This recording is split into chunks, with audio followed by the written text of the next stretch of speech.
All right, guys, I'm talking to Mo from Moementum Finance. We are breaking down his $936,000 portfolio made up of only three ETF. Mo, thanks for being here. The first ETF we're going to talk about today is XEQT. Let's break that down. What's your position in XEQT? How much do you have here? XEQT is my largest holding, and I absolutely love it because it keeps things simple. I can sleep comfortably at night. I currently have, between my wife and I, over 23,000 shares of XEQT. I know it sounds a lot, and in fact, when you convert it into dollar value, it's over $800,000 invested in one single ETF. But I don't regret it. It allows me to sleep comfortably at night. I know exactly how much you have. I wrote down the Yeah, note. You have $842,547 there you go. I know. in XEQT. One thing I didn't mention, and I'll mention it right now, you guys. So his portfolio is at 936,000. It's up from 894,000. That's up from last year.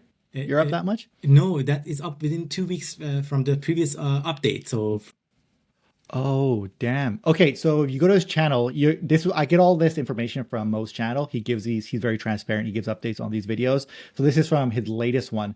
That's crazy. That's up in the last 2 weeks. yeah, That's wild. And yeah, your average buy price was 27.70 for that. yeah, exactly. Okay, so now let's break down XQT because I feel like XQT is what I tell all new investors to do who want to be completely hands off. How long ago did you start buying XEQT? I want to understand your thought process behind this a bit. Yeah, the story to this goes like, so I started, Gary, investing in the stock market probably I would say around 7 to 8 years ago. More seriously, before that, it was just haphazardly and saving into like uh, GICs and things of that nature, which I regret for sure. But now, when I got into that, I was stock picking, individual stocks, dividend stocks, you name it. About 2 years ago, though, when I had an opportunity to have a much larger sum of money, and after reflecting on all of my learnings, I thought it's time to make things simple. That's why I pretty much started around 2 years ago buying into XEQT. And you're right, that's how the average cost for my position in XEQT is very low, closer to that 52-week low price now at only around $27.73 based on today's additional buys that I had. So you must have dumped in a bunch early on, like right Eh, off the bat. Exactly. The story goes that about 2 years ago, I had a major sale of a stock, some property that I had back in BC when I was still living in BC. That really helped accelerate the portfolio size drastically. But aside from that, whatever I had invested in the stock market, I was individually investing in shares such as VDY, VFV, you name it. But I sold everything. I was like, I want to keep it simple. Because it was so much money, were you like, I really don't want to F this up? Like, I need something that's going to give me guaranteed. Like, when I think of XEQT, I think of, all right, for the next 30 years, I can guesstimate out my returns, like average them out. Like, I know if I put in this much, I'll get this much out of 30 years because it's spread across, like, here, 9,000 companies worldwide. Mhm. And if you were to go VFV with that amount of money up front, you're like, I'm inheriting a lot of risk as well because VFV is tied to the S&P 500, where XQT is just tied to the world. As long as the world doesn't implode, you're okay. Yeah, in a way, I would say that was one of the factors in the sense that I didn't want to necessarily have too much concentration just in the US. And you remember when you're investing in something like XEQT, and there are other variations of that out there, they are more globally diversified. Doesn't mean that you're not getting exposure to S&P 500. In fact, the entire S&P 500 is part of XEQT already, and Yeah. not only that, but the entire total US stock market, as you're very aware of that.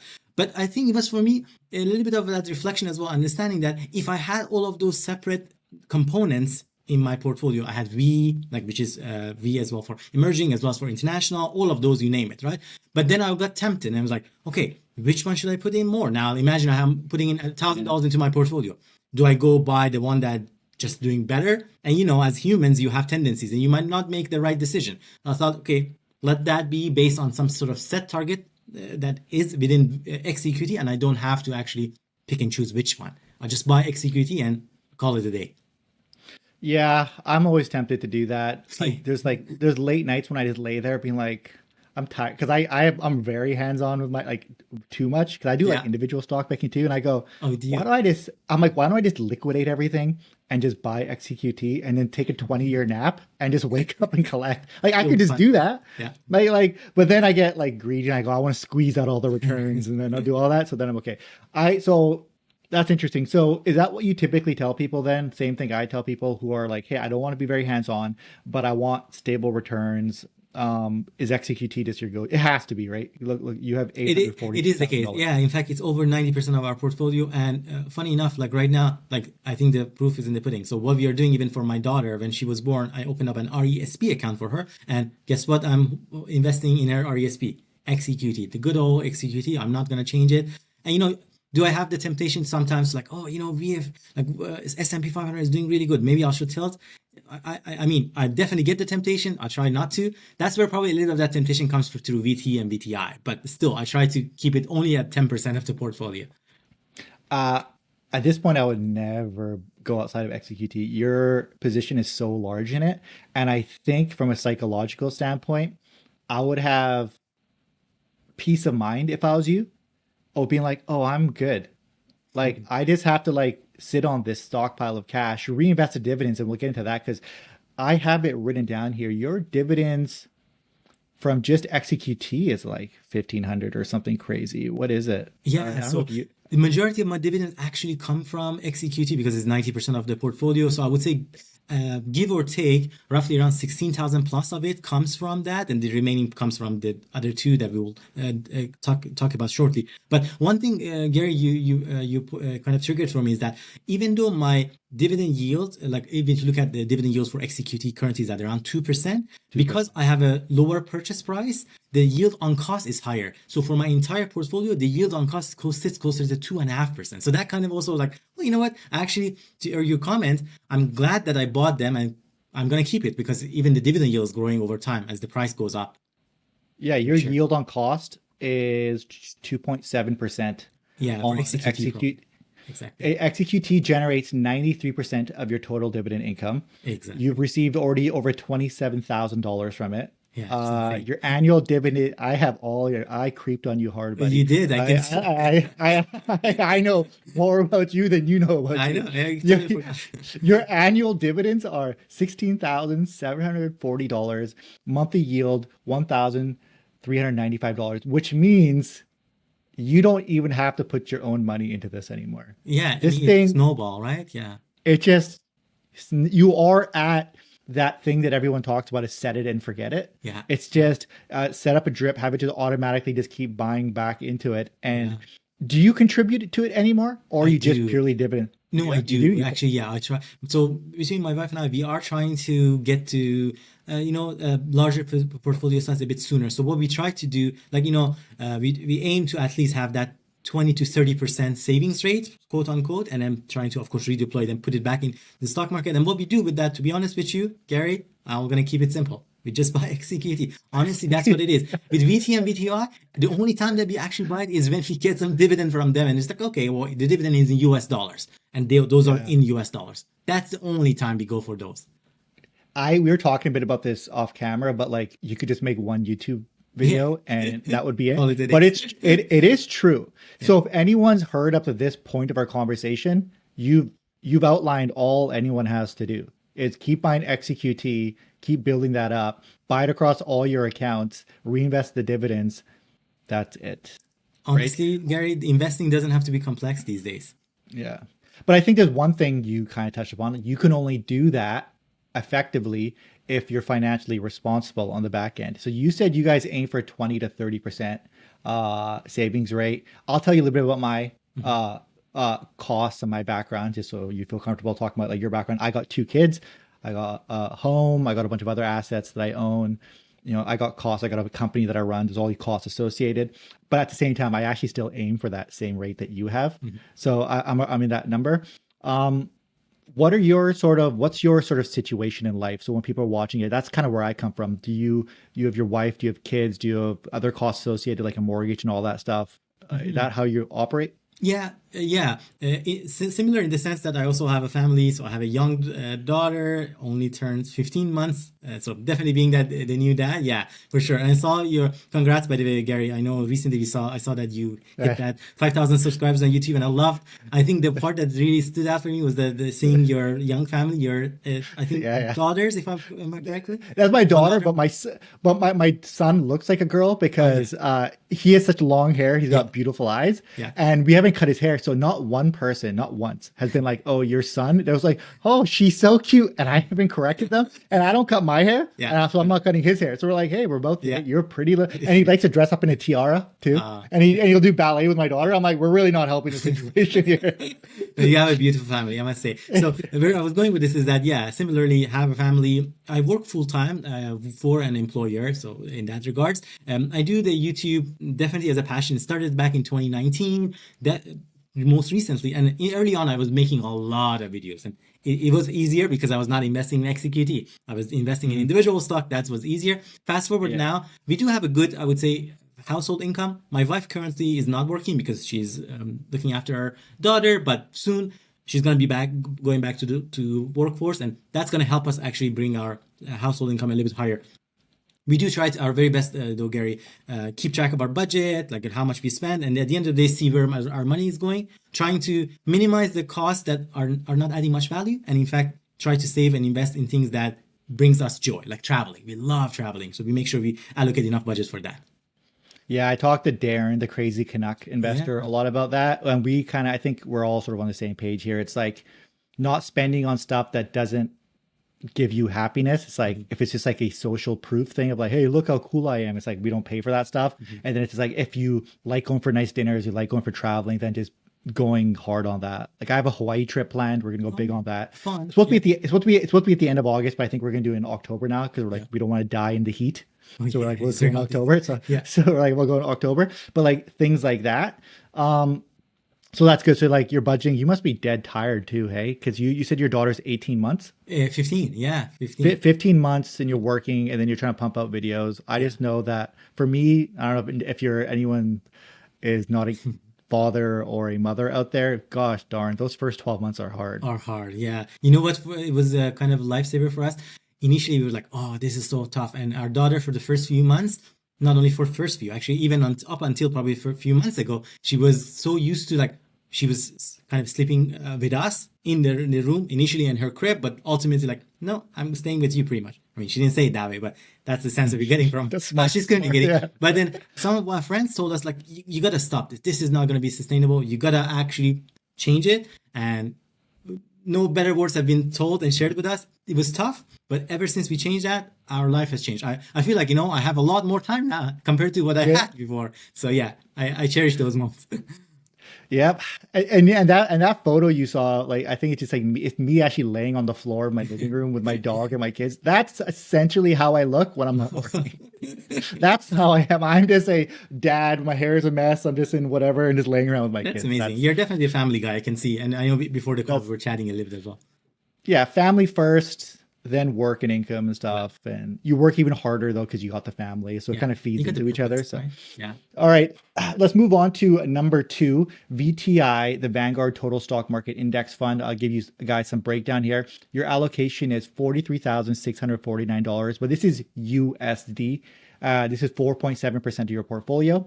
Your shares, you got them at $139. No, you have 139 shares. Sorry, that's what I have here. Average buy price is $237. Current price, $312. So you did good there. And all geographic exposure, 100% US stock market. So your price gain on this, 31.5%. I'm assuming this is price gain from your last update again. Is that what it is? Or this overall? So yeah, sorry, these are all overall. And maybe I have to clarify what I was mentioning. So the price gain, even for XEQT that you did talk about, is actually the overall. What I've meant to mostly talk about was, I was thinking of, you were talking about one of my other earlier video that I posted on YouTube channel, my portfolio size as a whole growing. That was the change within 2 weeks. Your dividend return on this is 2.5%. Your total return, 34% when you kind of equate it all together. It's quickly, because I got a lot of dividend investors here, generates 4% of your total dividend income. So your annual dividend is $720 from this. So your monthly is $60. Current yield 1.2, but your yield on cost is 1.6%. Explain this, and you're holding this in your RRSP, which obviously that's why you have a US currency as well. Yeah, exactly. So the reason I decided, and at one point, Gary, I only had XEQT, but the reason at approximately a year ago, I decided, like, you know what, I'm going to add VTI in the mix was that just to try to minimize the withholding taxes. As you know, for investors in Canada, if we hold some of those dividend income producing assets that are in US dollars in our RRSP account, because of the tax treaty that exists between Canada and US at the moment, the withholding tax is kind of waived. So that was the thought process. Okay, what if instead of XEQT, I buy VTI, which even has a lower MER? So in my head, I was actually being very smart. In reality, I think when you do the math, because I had to actually sell my shares of XEQT, or actually at least convert some of my Canadian dollars into US dollars, if you don't have an easy way of converting it without cost, you're being dinged on that, right? In the first time, you're converting it to USD. Then when you're needing it, you have to sell it back again to use it in Canadian dollars. So those are some of the things to consider as well. Yeah, it's the converting it back. That's when I stopped doing it because I was like, oh my God, I'm gonna get dinged hard. Yeah. If you convert, like, this is just an arbitrary number, guys, Yeah. but if you're converting $1 million from US to Canadian and you get a percentage on that, just from like that, I'm sure there's legal ways around it. There's sort of like there's ways around it. One way is Norbert's Gambit. Yeah. It's just, and I used to do that, but I just don't want the headache. I don't want to do that. I don't want to do all that. So I actually stopped. So I used to buy a lot of VOO. I just buy VFV. Yeah. Now I buy VFV. A lot of it's because time. I don't want to just spend that And time honestly, thinking about it. Gary, if you think about it, like, I think I talked to somebody was mentioning this as well. If you do the math, I think it was Matthew in one of the interviews that I had with him. He was talking about like, for the amount of dividend, we're talking about like, what was the dividend yield? Like 1.2, 1.6, those two numbers. Like, okay, and given the size I've invested, how much dividend it is that even then, if you take 15% of that small money, keep that in mind. Now, how much savings? For me, the only way in my head this would work out, and now in hindsight, probably I wouldn't have done it, but now that I've done it, if I hold on to it, probably at least for 10 years, then only maybe there is some sort of break-even point. But I mean, if I were to redo this, I would probably stick just to XEQT. I don't think it's worth all of the hassle. It would have made it a lot more simpler. I mean, then I wouldn't be able to make a lot of videos on YouTube, but hey, it is what it is. That's the thing. It's like I love your approach of simplifying it though. I try to simplify my portfolio as much as possible now. I only hold if unincluding my covered call ETFs, I only hold a handful of ETFs now in my TFSA and my RRSP, and that's just because and to be honest, it's like 90% VFV in both, and it's just because we talked about, I think a bit about this off camera, was I do a lot of individual stock picking. I get most of my annual returns from individual stock picks. Really? Okay. Yeah, and so that's why I'm in it every single day. I just don't make videos on it because that's very dangerous. You can't tell people to buy a stock because it's like the amount of research I put into it, and even how I time out the buys and I time out the sells. Just like, how would I even relate that to someone? It's like, it's just dangerous. So I don't actually talk about it too much. That's fair. Okay. So that's your VTI total stock market index, and you have that in your RRSP. We talked about just the tax benefits of holding USD in RRSP. You waive that 15% withholding tax. One thing is, if you have a Canadian listed, let's say I had VFV in my RRSP, I'm still technically paying the 50% withholding tax, because that withholding tax is paid out by the distributor, the owner of Vanguard, actually pays that off. So regardless of the account I put it in, it's actually taken off that 15%. So if you're someone who's thinking, I'll put VFV in my RRSP and I don't have to pay the 15%, no. Hold VOO, you have to actually make sure it's US listed. So that's a little caveat that not a lot of people know about. Good point. Okay, so that's RRSP. One other thing, your XEQT, I'm going to bring this back, is held in your RSP, TFSA, and non-reg. You have that across all three, just so everyone knows we're replacing these. All right, number 3, we have VT. This is interesting. Vanguard Total World Stock Index Fund. You have allocation of $16,618 USD, 1.8% of your portfolio, 169 shares. Exactly. I have exactly here for some reason. Average buy price, $98.33. And the exposure is global with higher US exposure, only 3% Canada. Your price gain, 34%, dividend return, 3.7, total return, 37.65% when you kind of put everything together. What's your total? Generates 4% total dividend income, annual dividend 720, monthly 60, current yield 2%, yield on cost 2.7. Your yield on cost for everything is good. Yeah. Yield on cost 2.7%. Why total world stock index in your RRSP US? Yeah. by that because If yeah, somebody by now couldn't tell how much I love all in one type of investment products like XEQT, by the next pick, which is VT, you would be able to tell that.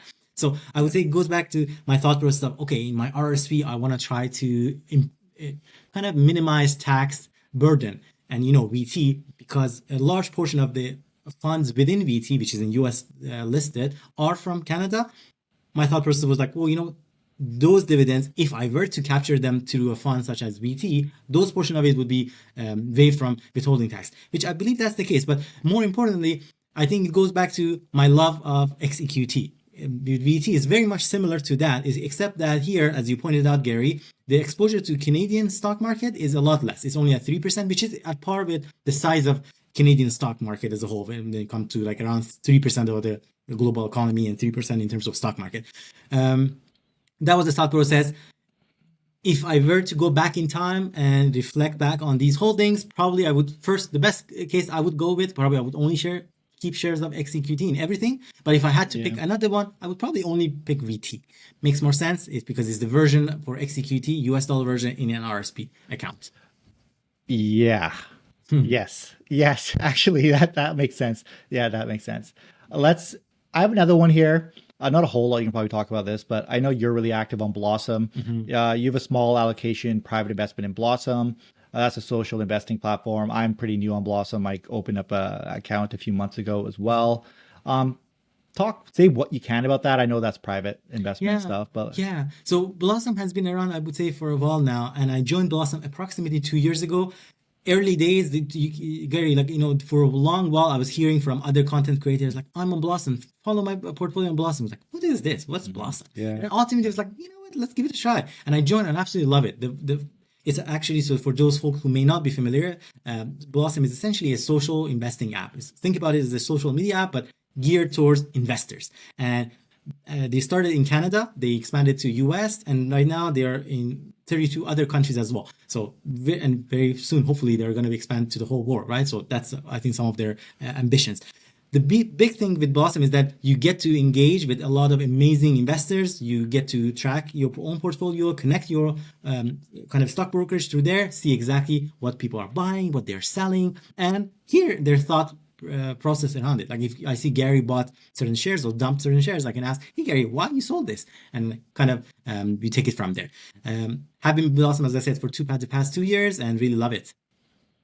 yeah. I've been pleasantly surprised with it. I've been posting more on it the last few weeks. I'm like, oh wow, people like they engage very quickly on it. Yeah, Like I'm more on like Instagram and stuff, but yeah, just on Blossom, I'm like I just noticed that like if I post something, if there's an immediate reaction to it. And I'm like, oh, that's really cool. And I think it's just investors. It's just a bunch of people trying to learn. I think they got a whole educational section too. I haven't checked it out yet, where I think yeah. new investors can go and they can learn.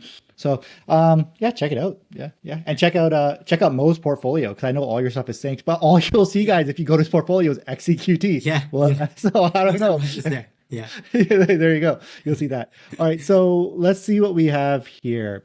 So I have a couple notes, and we'll just talk through the notes here. You have account types. We have Questrade and Wealth Simple brokerages. Are those are the two that you use primarily? Yeah, exactly. I was with Wealthsimple for the longest time, but then I transitioned and tried to take advantage of some of the Questrade transfer bonuses that they had. So right now, Yeah. majority of our funds is with Questrade, but still do have some accounts with Wealthsimple. So tax efficiency, three ETFs instead of one for Canadian talk. So current mix, XEQT, Canadian VTI, VT, US dollars. Total return over high yield demand. All right, a timeline note I have here. You don't need cash flow for 8 to 10 years, and you're targeting early 50s for FIRE, FIRE. Let's talk a bit about that. Pin that for a second. Let's just get through this. I want to talk about FIRE here a little bit. And then your key investment philosophies, simplicity. You basically just do everything with XEQT. And if you were going to do it all over again, you just put VT, or well, yeah, was it I VT? would probably pick VT Yeah, over VTI. VT Just for again, it's more diversified as opposed to VT. That's just US. And think about it, VT already has all of the VTI holdings within it, anyways, because it has all of the stock market in US stock market. So that is your three ETF portfolio that is worth 936,000. It is primarily XEQT. You got some VTI and you got some VT, but realistically, you can just do this all with XEQT. I love this. I think this is the perfect portfolio, I think your strategy and how you're going about this, for everything from how you save to reinvesting the dividends, just how financially responsible you are, is what I would tell 99.999999999 people who want to invest and want to actually get something out of investing and have a happy, stable retirement. I go like, I actually honestly to be like to go watch Mo's video and they can just watch your content, and then that's how you be a responsible that's how you become a responsible investor. So that's the portfolio. I have a couple questions now. What do you don't have any ETF specific to Canada? I know early on when I started investing, I did the typical 3 ETF mix where I did like a VFV. I did something that was like developed markets or emerging markets, right? I think I went developed, and then I did something that was Canadian focused, right? My Canadian portion is very next to nil, and my emerging developed is next to nil. Now my portfolio is basically it's like VFV and then like 70% individual stocks, and that's it. That's all it is now. Would you? Why don't you have something like you got the total American thing, but I get why RRSP.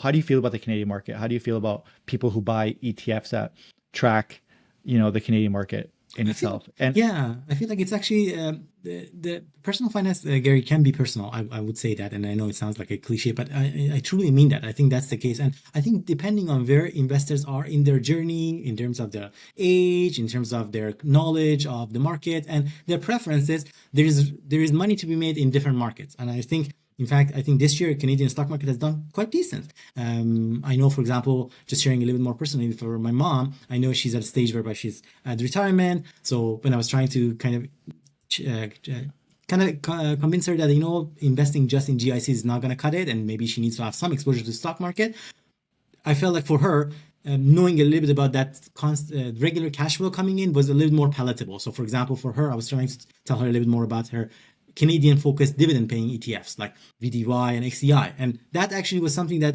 resonated with her, and she was happy with it, and she has some exposure to those type of funds. So I feel like depending on where you are, it might be a good pick for you. And at one point, Gary, I did have those splits. In fact, before I get into XEQT, I had XIC for my Canadian portion. I had VFE, VDY, as we talked about it as well, all of those. But at one point, I decided to I'm already getting exposure to Canadian stock market anyways through XEQT. So why have it separately? Unless if you want to tilt more or less towards one that you're more knowledgeable about or comfortable with. What do you think of then because like sometimes when I go, because we talk about XEQT, some people I go do XEQT, but they're always like, they might just feel like that's too simple. I want to be more hands-on. So like they just want to be more engaged. Yeah. And I think that's how I felt when I first started. Yeah. So that's why I'll give people the split of, okay, go 70% VFV, go 10%, pick whatever tracks the Canadian market, 10%, something 10% that tracks emerging, something 10% that tracks developed, right? So that way you got the whole world covered in your 100%, but with a focus on the S&P 500. And then over time, as people get more comfortable, maybe they'll transition into their own unique strategy, although this maybe stop contributing to those other portions. I don't really think you have to sell. You can just be like, I'm just going to stop contributing, and then they'll just shrink over time, right? And that's sort of more or less what I did. What do you think of that that advice when someone has an itch of like, I kind of want to start, I want to be more hands-on. So you just give them a 4 ETF breakdown, emerging, develop, Canadian. And then over time, like a year of investing, they get more confident. They start tweaking it. I think that actually works. And if you think about it, XEQT in a sense, and we talked a lot about XEQT because that's my largest holding, but there's so many similar products out there, right? Like VEQT from Vanguard, FEQT that has some Bitcoin exposure, ZEQT, you name it.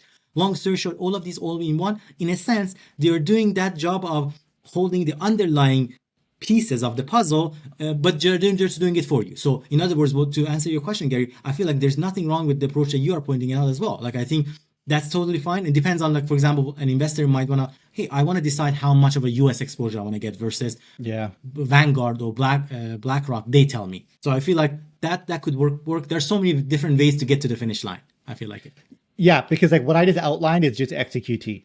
That's all. Then, and if you really want to be exact, just look at the percentage breakdowns on the XEQT website, and then just buy the percentages into pretty much. Yeah. I guess from a psychological standpoint, it's if you want to be completely hands off, you go XEQT.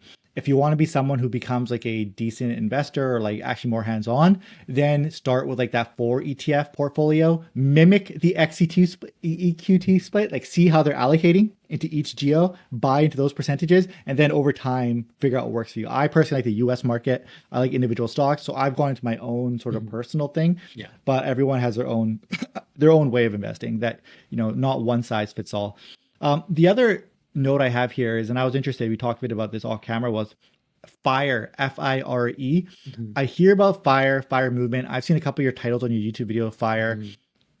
And all I know about it is, actually, I don't really know anything. All I know is it's some sort of movement about retiring early. Can you just explain to me in layman's terms, what is this? Am I a part of the FIRE movement? I just didn't know I was a part of it. Like what's going on here? Yeah, so I think I'm by no means an expert in this topic, but I think that's something that I got very passionate about and tried to do a little more reading on. There is a famous kind of person in the world of finance and in terms of the world of FIRE called Mr. Money Mustache. I don't know if you've heard of the name, but he was the one who kind of popularized this term a lot more. Particularly, he popularized the term of the 4% rule and the simple math to early retirement. So in a nutshell, what he was talking about, in order for you to retire earlier than the typical retirement age, all you need to do is, of course, be very clear around what is your life cost is going to be at the time that you're retiring, and whether you have a portfolio large enough to be able to sustain those expenses. And that's what he called essentially the 4% rule. And then based on your savings rate, you can actually even calculate how many more years you have to maintain this trajectory to get to that finish line. For me, financial independence and retire early, or FIRE, is really, I would say, a motivation in the regards that it would give me, once we hopefully get to that point, that optionality. It doesn't mean that necessarily if you get to the financial independence point, you have to retire and quit your job. No. But I think what it means is that if for whatever reason you so choose to, you have the choice.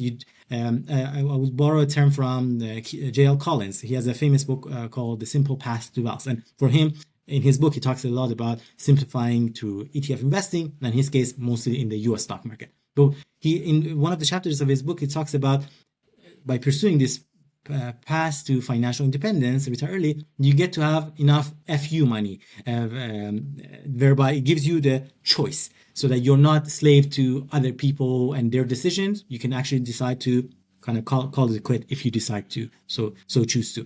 So that's what FIRE means to me. It means to me about that freedom and having the choice of optionality. I feel like I've seen videos about this a little bit. People who get there faster are people who basically eat rice for every meal. They live with like 18 roommates. They save every dollar they have, right? And then they invest it all. And by the time they're 30, they're completely retired and independent. And then they did the FIRE movement. I think that's what I've seen online. I'm trying to think of how would me as a 40-year-old man achieve FIRE. I think I'm a little bit in it right now. Let's just see. Do I really need to work? Probably not. I guess I'm more or less like okay as far as like income streams coming in, where I think I could turn off the tap. But then at the same time, I would have to simplify my life even further. Like I probably couldn't go on nice trips and stuff. I'd have to stop all that nonsense. Like I get, but I'm not willing to do that. So I guess I'll keep working. But that, and I think you mentioned too. You said it's a good motivator. Yeah. Like, hey, I don't want to do it. What do you do if you don't mind me asking, like what is your job outside of YouTube? What do you do? Yeah, so for my full-time job, I manage a team. I'm in the data analytics world. So I'm a manager of workforce analytics for my employer. I think the greatest things that I love about that job is really people. For me, I personally consider myself somebody who loves to learn and challenge myself. And I definitely believe that I work with people who are smarter than me in many ways, especially in that field and domain. So that really is, that's really exciting. And being able to work with them and trying to me as a leader, trying to bring out the best in them, see what their potential are. And as we were asked a different challenging question, how can I bring out the best in my staff and keep them motivated so that it's not just like, oh, it's a difficult question, as opposed to like, okay, what is a difficult question? How can we go about thinking about solutioning it, and how can we add value? That to me is very exciting. That's probably the most rewarding aspect of my job. So don't get me wrong, I enjoy my work, but at the end of the day, I think as human beings, we always want to strive to something that, is something that we feel like, we got this in us. Like in myself, like I feel like, I want to get to that for my full potential. I'm part of it. That's why I'm pursuing YouTube. I'm passionate that if I didn't have my actual day-to-day job, I feel like I joke with my wife, I could probably get into the finance realm. I feel like, that would be something I'm passionate about. But the problem is I don't think I would be a good fit for that, Gary, because imagine this, if I had worked for a financial firm and all my advice would be just buy XEQT. You don't need me. They were like, you're fine. Yeah, that's true. Everyone buy XEQT. You'd be great. Well, you're technically in the finance realm. You're an educator on YouTube, so like that moves the needle more than anything, to be honest. So you're already in finance. I know a lot of people who excel in investing have some sort of analytics background. My job is almost purely analytics. I do data analytics, but through advertising. So I'm just all I do is look at analytics all day and try to figure out. That's all I do. Like then I talk on camera for a bit. Yeah. But for the most part, I notice that helps a bit. One thing you mentioned before, though, you said you were talking to your parents about retirement. I think it was what, XEI you told them to buy? Yeah. Decent capital growth, decent dividends. I'm just off the top of my head. I'm trying to think. So this is around 5.5% dividend yield paid monthly. And even in terms of like the actual growth of the fund, I was looking back, and I mean, there's a recency bias in that. Like I'm just looking at the past 5 years, but overall in the past 5 years, the fund did very well. It's not just the dividend income coming in. Yeah. I mean, I could have possibly recommended XEQT, but I feel like, knowing my mom in this case, knowing her, like, probably having some sort of like a regular dividend income psychologically was resonating better with her. So that's why I think that landed. Ultimately, it was her choice. So again, I do share my thoughts, but it's up to her to decide. I owned it a long time ago. Did you? Just as like younger investor. And then I remember, because I think everyone when they first start, like I want some dividend income. Yeah. But they don't understand like you should just focus on growth. Yeah. Especially if you're a younger investor. Yeah. And I think what attracted me was like, oh, it's got decent capital growth attached to a decent dividend. It wasn't just like skewed one way. Like because like when you buy in VFV, it's just capital growth. There's no dividends. And then when they're high dividends, it's like zero capital. You're worried about like NAV erosion and all those other crazy things. Yeah. This was like a weird, nice little blend. That's a good one. Why didn't you? How are your feelings about things like covered calls and whatnot? Is that too crazy to tell your mom to do if she wants to squeeze out? Because she's in retirement. I don't know how old she is, but I'm assuming she's older. Yeah. If she has a decent chunk of cash and she just wants monthly payments and who cares about NAV erosion? Let's just ride that puppy out for the next 10 years and squeeze out every dollar, and whatever we don't spend that month, maybe we reinvest that. Why not that? The covered call ETFs and covered call products do seem to have become a lot more popular these days, and we hear a lot from various investors, and I know you've had many of such folks as well on your channel, like Perry, Paul, others that are active in that domain as well. I mean, I've talked to them as well on my channel too, and like I always, similar to you, Gary, I try to keep an open mind and learn and listen and try to understand different strategies. At the end of the day, it depends, right? There's so many different opportunities that comes our way. We ultimately make that decision of, is that the right fit for me, for my family and whatnot. It kept me ultimately coming to a conclusion was that I didn't feel comfortable enough in a product such as a covered call ETF from a lens of producing cash flow for my mom. Like, that's not something I would have. Yeah. So again, I wish all the people who are pursuing it the best of luck. And I, of course, genuinely, I want them to succeed, but knowing a little bit more about, part of that high yield is coming from the return of capital. Also add to that we are in a bull market for the most part, right? So who knows how they are going to respond. And also the fees are quite high. I think like my mom, like sometimes you have to be kind of comfortable with 5.5 is probably good enough. You don't need to go for 30%. Yes, sounds too good to be true for me, so I'm gonna stay away from it. I want to talk a little bit about, and I'm going to talk about how I feel about covered calls, because I got that $100,000. I got literally $100K just on covered calls. Right? Invested in it. Yeah, I know. My brain's weird now. I think my brain's broken. I just don't even I don't know what is up. I talked about it before. Like I get more stressed about paying $20 for McDonald's now because it's just gone, that money. But I think when I'm investing it, then doesn't feel that way? It did. Yeah, it's just like digits that I'm manipulating to make into bigger digits. Like my brain doesn't, I don't know, just something happening. But anyways, it's benefited me greatly because it's allowed me to build my income because I can disconnect from it. Okay, so you talked about bull market. and I'm not, this is not me shitting on covered calls, guys. I'm relatively new to covered calls. I had a conversation with Adriano months ago that sort of said, hey, I should probably put some money behind this and figure out more about it. I was more sort of actually the investing strategy I would have preferred what your mom does is like XCI, where you have stable dividends, you have stable capital growth. That was more in line with sort of my thing. But then covered calls got so popular. Obviously, Adrian is very good at speaking about it. So you're like, okay, you got me. And then obviously I have a YouTube channel. I'm like, great, I can just pump out content talking about this, but I'll use my own money. So like I'm being transparent. So I had all these other factors that made it so I should do this, especially mainly the YouTube thing, content I can pump out. One thing I worry about, you hit the nail on the head, is bull market.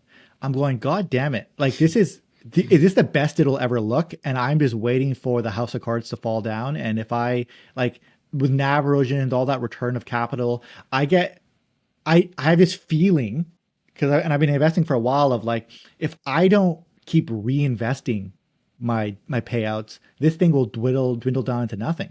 There'll be nothing. It'll just erode in on itself.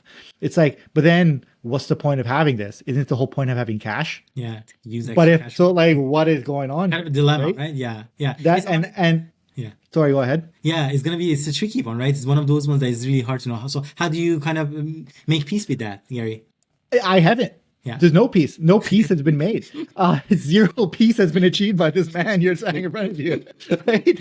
I'm just like, what is going on? And I'm just justifying it by, I got a YouTube channel, so let's just find out the hardest way possible and watch this puppy crash and burn or succeed live on air on YouTube, right? And that's why, like, in the videos now, I'm like, hey, don't do what I'm doing. Please don't do what I'm doing ever, because I'm figuring this out in real time, right? But like, that's how, like, I think about it at least once a day.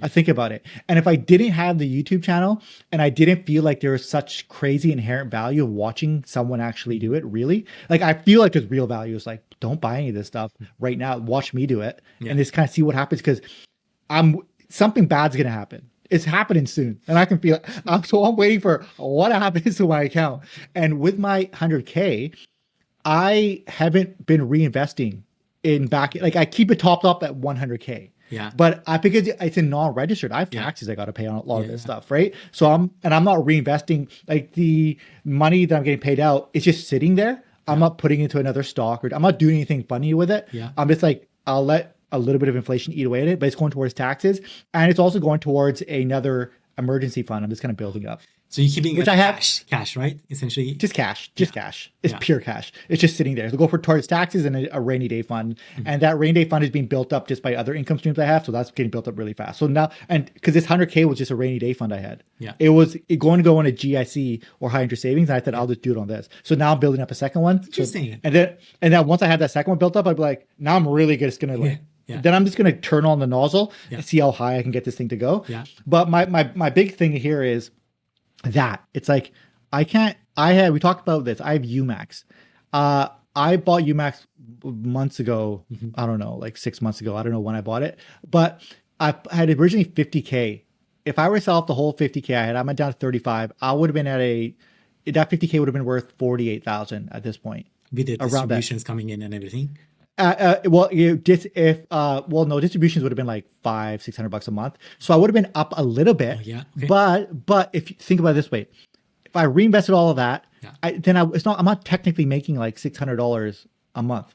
I'm really making like 100 something, because I had to keep investing back into it to keep that thing at the value that it was. Then it was just going like this. The average is going like this. So I have to keep buying back in to kind of keep that puppy afloat. So $500 a month I get out, I'd have to reinvest like 400 of that every single month, or 350.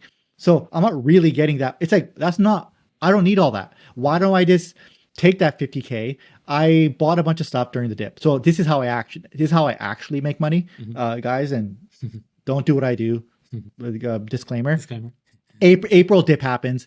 April dip happens. I go, great. I got X amount of money. Much more than the 50K. AMD, I was waiting for their stock price to crash. Nvidia, I was waiting for the stock price to crash.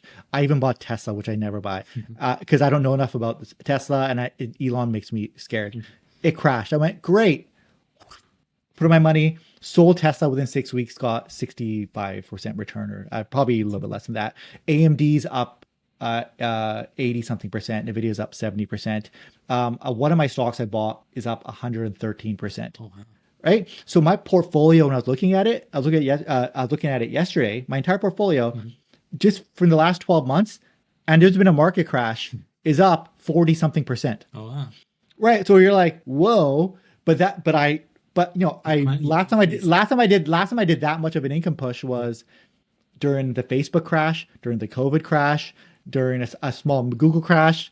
It's like I just wait for crashes. I just hang around with. So I have the same strategy as you. It's like you buy XEQT. Yeah. Me, it's pool together cash, Yeah. wait for the market to crash, and then buy really solid companies at a discount. Yeah. That's it. That's one video. Yeah. And nobody wants to watch that video because you have to wait 2 years sometimes between buying. Right? So for the covered calls, like if I spent $50,000, bought that one that went up 118, great. I just doubled my money. I'm at $50,000. And that was just using the strategy I know works. Right. And now instead I bought UMAX, and technically I maybe made like $500 over like 6 months on 50,000. Like that's not a whole lot. That's how I feel about it. And I feel like UMAX, it was a good example of what doesn't work, but it's an example of what can happen if you don't reinvest. Right. Like I'm sitting on HHIS, which is going great right now. It's up. Hey, there's no NAV erosion. I'm sitting on MSTE, which is slightly up for me as well. I'm investing back into those though, but they're not up because I'm investing back into it. I just like them. So I'm putting I kind of moved money from UMAX into those. Like I guess I'm investing back. I'm just kind of moving it back into those. But I don't know. Am I right? I went on a tangent there, but are those concerns valid? I might think, are there concerns? Do you feel like I'm even missing there that I broke down? I find that, Gary, for somebody like yourself that does stock pick, like you did touch on that as well, like, during the dips, during the market crash, you do that. Obviously, you did say that you do your research too, right? I feel like somebody who does stock pick and has done it or is comfortable with it, investing in covered call ETFs may be a little bit more palatable. Hear me out on this one. Like why I say that, like for example, something like MST, if I'm not mistaken, MST is much more focused on micro strategy, right? If I'm correct. Yeah, so, that's all it is. In other words, you are focused on that one single company. Now, for me, personally, right now, based on where I am, and I'm in my 40s as well. So with that whole thought process, I feel like, and now that I have a daughter, I feel like, I don't want to take that much of a risk, and I don't have, honestly, that much of a time, nor really design. It doesn't excite me to go, let's go through like a company's financial statements and let's listen to the conference calls and whatnot. I don't have that time for that. But some people do, and some people love that. I mean, that's why I'm not trying to say, only follow my strategy. No. Honestly, pick the strategy that works best for you, for anybody, right? But for where I am, this simplification strategy actually gives me sanity. It gives me time. So I appreciate that part of it. So yeah, that's why I try to stay away from covered call, because even honestly, the stress of it too, like, and then constantly you have to think, you hear it commonly. If you invest in the underlying company, like MicroStrategy alone, you're not going to get for example, the income, but your upside will be higher. Like, yeah, there's a valid point. And then you hear as well, people who invest in covered call, they said, we're not investing in them for the upside. We're investing in them for the regular cash flow. To your point earlier too, Gary, similar to you, I don't need the cash flow. So then why we have to actually pursue that? So, but I get your point. It was tempting. And at some point I was thinking, man, if I invest even a small portion, I could make a lot more videos, and it's a popular topic. But I decided not to. Instead, I talk to people who invest in it, which still gives me content. Yeah. And you mentioned before, like, do you want the cash flow? If you don't keep reinvesting, it'll erode into nothing. Because of NAV road, depending on which one you buy. MST is not suffering from that, and neither is HHIS right now, but they're doing really well, and nothing does really, really well forever. Something bad happens. I got to knock on wood, but like that's sort of my brain is like functional. Like I'm just waiting for something to happen. I'm like, something bad, and I'm going to make a video about it. Yeah. And if I wasn't making videos, I don't know if I would even hold MSTE, because that's still like, at least the HHIS is spread across multiple companies. So it's, right? Yeah, so it's kind of like having like exposure to like the NASDAQ, to like that. It's like a little bit like that. So I'm like, okay, NASDAQ, right? Yeah. And I'm like, okay, that's more in line. It's like that's the Yeah. closest. So that's why I'm going heavier and heavier into HHIS. Yeah. And with MST, I actually think I went too heavy on it this month. I might lower my exposure coming up in my next update video, because I was like, yeah, I need a little bit of sanity here. And whenever something bothers me, I kind of get rid of it. Like Tesla was bothering me. I wanted to hold it for a year. It was bothering me so much because him and Trump are so close. Yeah. And I was like, oh my God, if they don't stay best friends, this stock price is going to crash. And I sold it. And then like a week later, they stopped being best friends. Yeah. And I was like, oh, great. Okay. But I also know it's going to go back. It's going to go back up. Yeah. And it's going to break all time highs. It's just, Yeah. I didn't like that, thinking about that all the time. But if you think about it, Gary, indirectly, we are all owning all of these companies. You have like a big portion of your investment in VFE. Guess what? Like probably among the top 5, Tesla is there, Nvidia is there, AMD is probably among top 10, if not top 20. So, I mean, I feel like sometimes as investors, and I'm not taking that away. I think some investors love absolutely that the dopamine that you get and the excitement that comes with, I picked a winning stock. Look at me. Oh, I did great. And it's great. I mean, good for them. Good for those investors who are successful in that. But I think it's something that we sometimes may forget is that just if you don't do stock picking, it doesn't mean that you're not exposed to those amazing companies. You are already by majority of these broad-based market index funds, ETFs. Yeah, I think it's easy to forget that because I have exposure to everything already. 100%. Also understanding your psychological profile. Be honest with who you are, right? Because like I like you. You're like, hey, I want to simplify this. I want guaranteed returns, XEQT. I don't want the stress of it, all of that. You mentioned something before. You said because I did individual stock picks, it might be more palatable for me. That's a good point. That's a really good. Maybe that's why it doesn't bother me. I'm actually. Really risk, I also come from an advertising background where all we do, a lot of it comes down to testing, and seeing what's the better A/B performer is. and things like that. All it is. Yeah. I enjoy A/B testing stuff. Yeah. It's why I like buying MST, buying it, and see what performs better. Right. You might be selling that, and I like it. It's giving me my. Yeah. But at the same time, big disclaimer: TFSA, RRSP, corporate account, all of it is using the strategies that got me here, which is basic ETFs or really like blue chip, stable, profitable single stocks that are like here for the next 20 years. Like stuff where I go, I use this company, they ain't going bankrupt. The economy would collapse if they went bankrupt. Like if this company goes bankrupt, the US is going under. Like, yeah, it's not like we have a way bigger problem happening if this company goes under, right? It's like they're still really stable, and I'm just buying them at massive discounts.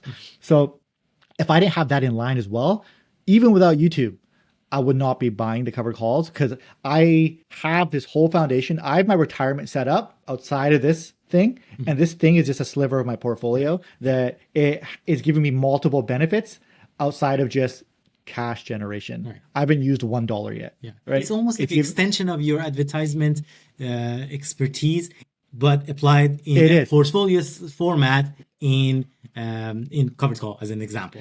It's scratching all the things I need. It's giving me everything I need to feel satisfied, right? Yeah. I have things I need to do. So understand that about yourself, but at the same time, I did it responsibly, right?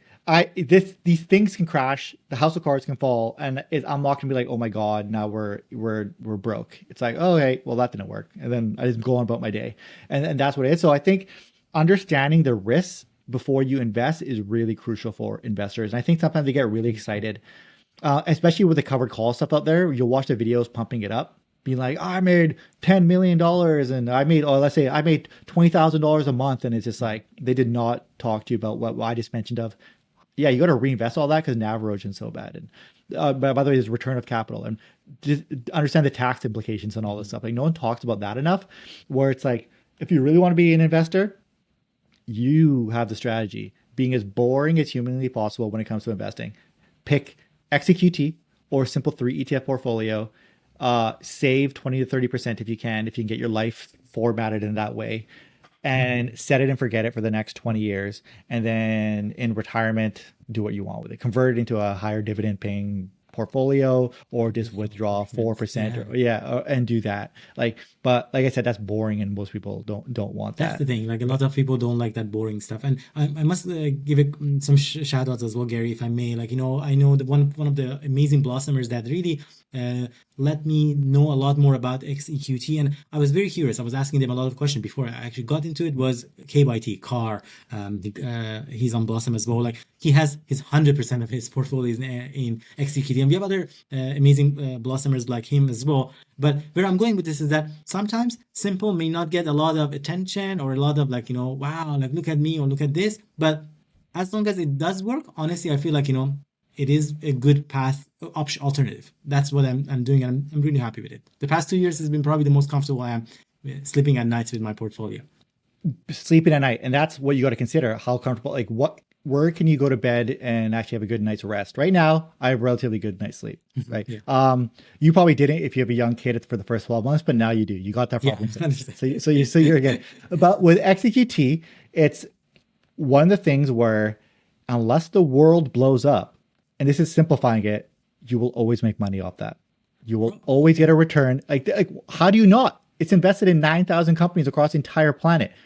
Was the whole world going to stop being profitable or something? Like, it doesn't make, you cannot, that is the most stable ETF on the planet, or VEQT or whichever one, right? They're all roughly the same. And it brings me back to what is the fastest way to actually make money in the stock market? It's to lower your stress levels, stick to a simple formula, but then also make money outside of investing that you can invest into the stock market. That's actually how you build your portfolio. It's so if you're stressed out buying all these things and trying to live off cash flow, you're not building money off your actual job and reinvesting that money into it. That's how you actually build up your portfolio, especially early on. When it gets big enough, like you have a large portfolio now, it's now just feeding itself at this point, but you have to start putting cash in to get that bad boy going. So it's like your savings rate has to be high, and you also have to increase income by any means necessary, whether it's getting a promotion at your job, starting a side hustle, or starting a company responsibly, your own business, stuff like that. Like still to this day, my main income source is my company, right? That's still how I make most of my money. Second is investing, right? And then that money's still feeding into my investments. Like that's still the 1-2 punch I'm still sticking to. It worked. It's why I keep doing it. I think what's a quote someone said? Investing when I first started was a wealth preservation tool for a long time. It was like, I think when I first got into it, it was, oh man, my money's being eaten away by inflation. And I started there. And I think that's a safe spot. I think that helped manage my expectations. Right? It wasn't I watched a YouTube video getting amped up and like I make $1 million. It was, I'm tired of my money getting eaten away by inflation. 4%, 5% is not high enough. If I put it in a GAC, I kind of want to get a little bit more out of it, maybe get a little bit on top. How do you think new investors should look at investing if they're just getting started? I think new investors should probably make sure they balance their expectation. I agree with your notion that you shared earlier as well throughout this call too. Like, to me, investing in the stock market definitely helps you to build a larger portfolio, save and invest, build generational wealth. But more importantly, you can't do that just by, okay, I put in $1,000 into my stock market portfolio and I expect that money to like 10x or 20x. It's going to take a long while for you to be able to do that. And if you want to do that maybe safely, then I would say good luck. You might be one of the very few super lucky ones, but this is not, I would say, in my perspective, how you can build a larger portfolio, build generational wealth. Instead, as we talked about it, make sure you have other means to generate income, and then be responsible enough to save and invest consistently. I think like that financial discipline, staying consistent, is going to serve you the most in your journey. If you look back even on my own journey, Gary, I moved to Canada probably about a decade ago or so. When I moved here to Canada, I had to start from scratch. Like I had to start like from basic jobs. Like we are not talking about like a low income, not like really, really massive incomes. And gradually, as we talked about it, build your way, prove what you're capable of, get a higher salary, get promotions in your job. In the meantime, being a hustler, a little, I would say very much like what you described yourself as well, Gary, doing those side hustle along the way. Like YouTube was one of them. I'm not thinking that the revenue coming from YouTube is the one that is like great, but it was fun way for me to document my journey, but also have a little bit of that extra income coming in. I did tutor French on the side and still do to date. So that's another thing I do. I do a little bit of social media consulting here and there. So if you add them all together, maybe it still accounts for like 10 to 15% of my overall income coming in, but that's 10 or 15% extra that if you don't do that, you wouldn't have that. So that gives you a little bit more ammo to put into the in the stock market. We talk a little bit as well, the dividend income. What I'm doing, I'm reinvesting it. So if you think about it, that also, all of that helps propel. So my advice, my 2 cents for young investors, time is your best gift. Like I think if you know about the power of investing early on, good luck, all the best to you, because that's actually fantastic. I only started investing maybe in my mid to early 30s. So, I mean, yeah, some people who started earlier, can you imagine how amazing that is? This fantastic opportunity that they have ahead of them. They just have to stay consistent. I talk about this a lot, by the way. I talk about, God damn it, I wish I started investing in my early 20s, or like, I think I think 19, you can start contributing to your TFSA or something. 19, yeah. Like, my God, like our kids will be millionaires no matter what now. Like, no matter what. Yeah. Because open up your TFSA, max that puppy out. Yeah. I'll probably tell my kid to do the Mo strategy. I call it the Mo strategy now. Just buy XEQT and that's all you do now. Right. And all right, that's all you're going to do now. That's all. Max your TFSA every single year with XEQT. Right. And that's that. And then my kid, no matter what, and this is the analogy, people are probably sick of me saying this, is if I worked at McDonald's when I was 16, if I'd kept working at McDonald's, I'm now 40. If I kept working at McDonald's the entire time and just maxed out my TFSA, I would have been a millionaire no matter what at this age, regardless. Like, it would have made no difference. I had to do all this other stuff to get to the point where I'm at. I could have just worked at McDonald's, and just kept working there. I'm a millionaire still. The moral of the story, to your point, Gary, is not about how much you make, but also how much you actually save and invest. That's what I think they're playing with it. That's all I'm saying. Yeah. Thank you for simplifying that. Yeah. But that's what it is. So even my kid does absolutely nothing. If they just save and put in the TFSA, that one account, not even the RRSP, not even non-registered, not even the corporate, just that one thing, just like, you're fine. And that teaching that financial literacy is so important. I don't know why we don't hammer that into people's heads in school. I didn't even know. I think investing was always like voodoo. When I was growing up, it's like, what is the S&P? What are these weed stores? It's like, oh God, it's science. It's so complicated. And when you learn about it, it's like, it's actually not that complicated, right? Like, I got lucky. I was in advertising. I ended up getting clients who were publicly traded companies. So I was forced to learn about it. I was like, wait a second. And then I was like, that's what I was like, I need to be doing this. Yeah. Right. And then that's what started it. So that's why I think in the last decade, I just built a portfolio so fast, is because I got lucky. But that's sad that I had to get lucky to learn about this.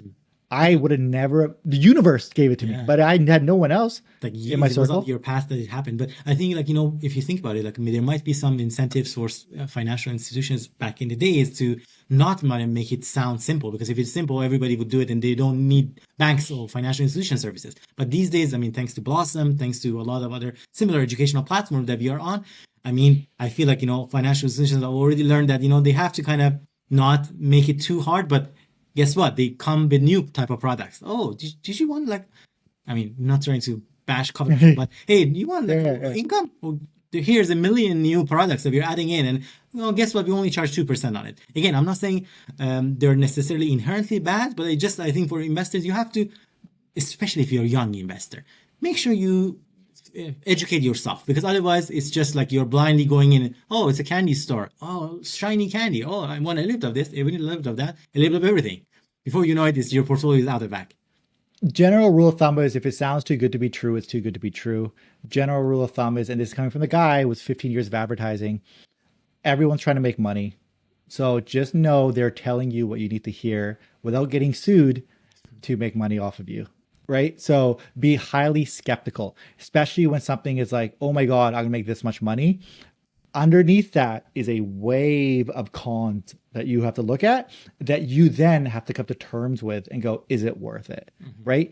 When you'll see this a lot of my content moving forward. I had a guy, I posted on Facebook. I'm going to have him on the podcast soon. I posted my video on Facebook of my covered call, and he's like, hey, and I thought I did a good job of doing disclaimers. I did like a 2-minute rant of like, this. And he's like, you also didn't mention this. And he gave me like an essay. Right. And this is just a guy I know. Right. He's not like an influencer, just a guy I know. I haven't heard from him in like 10 years. I've heard from this guy. And then I reached out to him and he just like destroyed it. I went, oh man, I probably should have mentioned that. I knew about it. I'm like, I didn't get into the weeds on some of this stuff. Right. I was like, and I messaged him. I said, hey, can you come on the podcast and talk to, and I'm like, just say what you want to say. Yeah. I'm not going to limit you. And he's like, I don't know if I'll be a good guest because first off, I'm not filtered. You know, I'm not this kind of in this space. I was like, dude, you're the perfect guest because you're just going to say it how it is. Your mind, right? Yeah.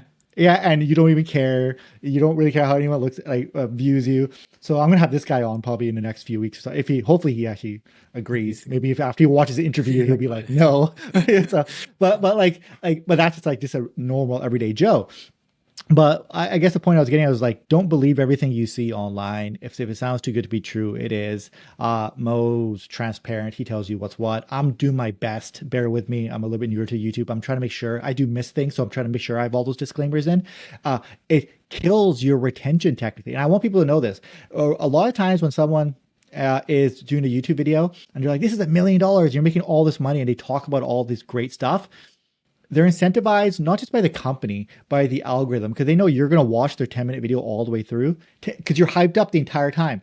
When I tell you, here are 3 great things in being in my video, and then I spend the next 6 minutes telling you how your portfolio will crumble, I know when that part starts, the viewership is going like this.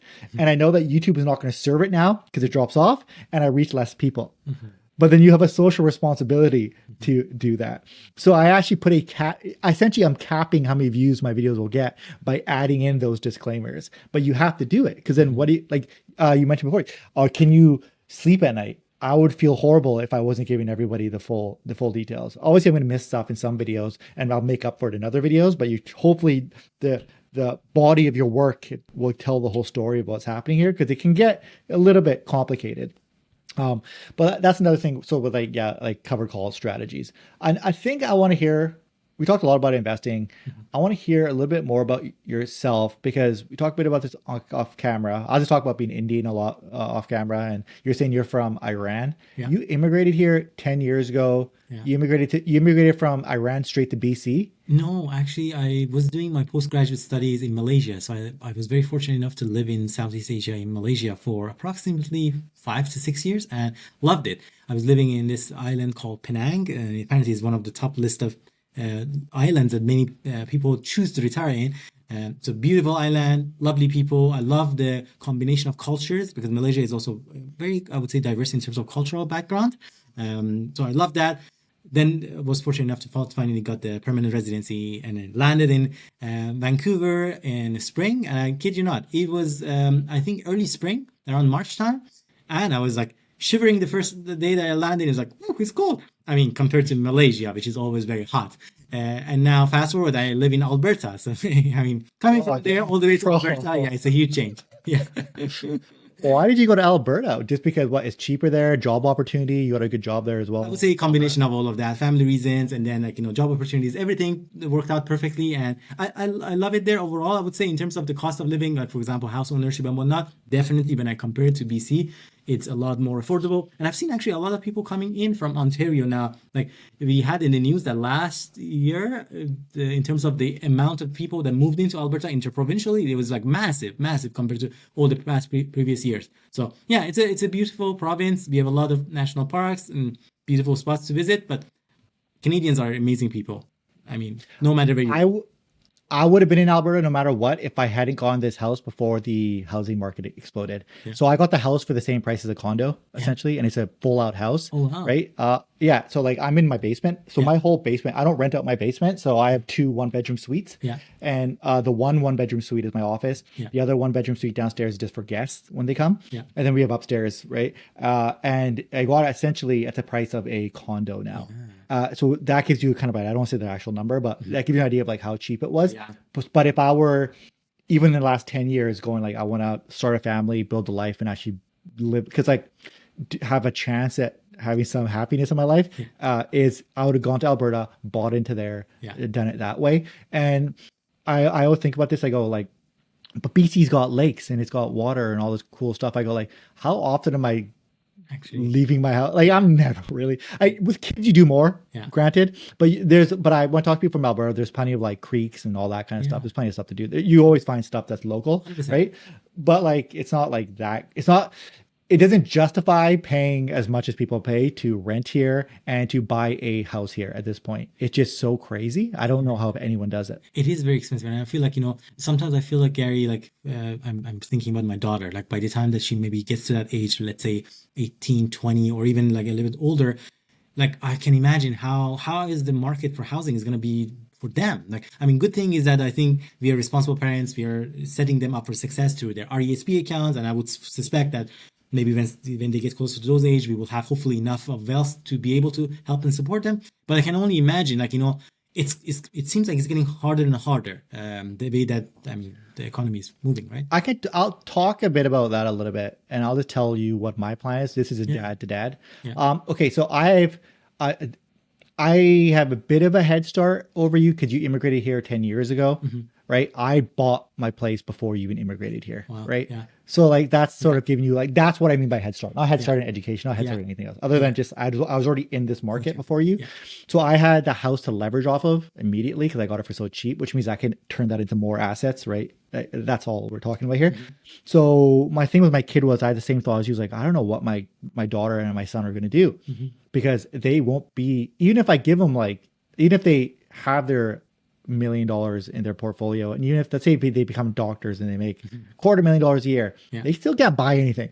yeah, Like they won't be able to buy anything, right? It'll be impossible. They'll still be forced to rent. No matter if they're the best of the best, unless they become some crazy entrepreneur who's making hmm, millions upon millions, it's like they might, everybody will be stuck, right? And that's just how I see it going.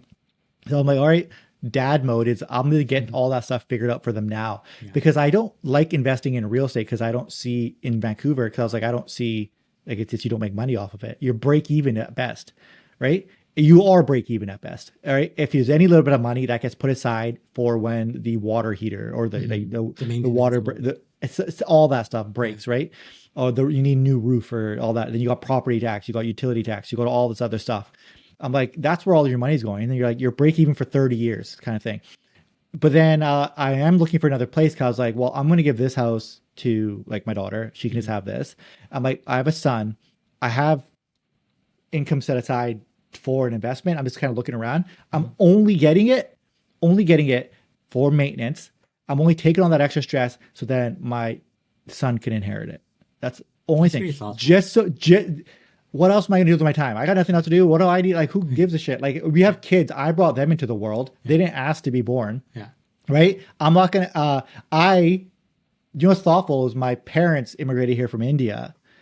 They gave me a roof over my head. hmm, They gave me a nice, stable childhood. I don't got complaints. That's hard, especially I know a lot of people who had much harder childhoods. Even if they had a roof over their head, maybe it was more dysfunctional, maybe it was more violent, maybe it was hmm, more. No, I had a chill dad and a cool mom, and they had three boys who destroyed the house, hmm, and they encouraged us to just follow what we wanted. That is a rare opportunity regardless of race or anything, and I'm aware of that. And we had medium income, which means we had food on the table. hmm. That's rare too.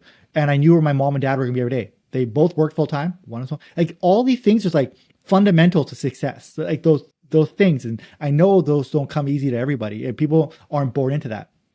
I leveraged that into where I am. So I stood on the shoulders of that. Yeah, If I didn't have that, I'm not here. I don't exist. I don't have a house. I don't have anything. I have nothing. I don't have the career I have. I don't have the confidence. I don't have none of that. None of that.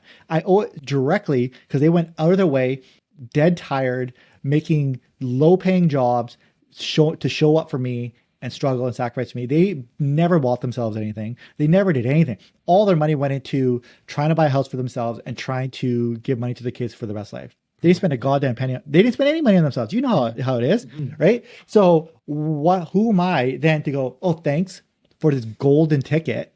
And now my kids are going to go start from scratch. First off, my parents would kill me. They'd be like, well, we just invested all this time. yeah, So now, yeah, our grandkids are going to have to now, yeah, what? He's like, no. You can build up this much. And now your kids are going to just go off from where you left off. yeah, And then so on and so on, right?